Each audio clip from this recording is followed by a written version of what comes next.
আমি আছি হাবড়া স্টেশনে।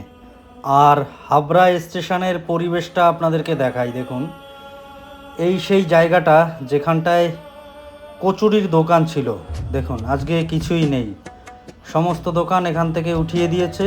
আর স্টেশন এখন পুরোপুরি ফাঁকা। আর আমি স্টেশন থেকে ট্রেন ধরলাম ঠাকুরনগরে যাওয়ার জন্য। আপনারা দেখুন স্টেশনের পরিবেশ এবং স্টেশনের আশপাশে যে দোকানগুলো ছিল সেগুলো এখন আর নেই। আর কিছুদিনের মধ্যেই টোটাল স্টেশনটাকে সুন্দর করে সাজিয়ে গুছিয়ে একটা অন্যরকম করা হবে। তো এখনকার পরিবেশটা রেকর্ড করে রাখলাম, ভবিষ্যতে এর আশপাশগুলো কেমন হয় সেটা দেখার জন্য। তো দেখুন বন্ধুরা, কত দোকান ছিল এই লাইনের পাশ দিয়ে, সমস্ত দোকান উঠিয়ে দিয়েছে।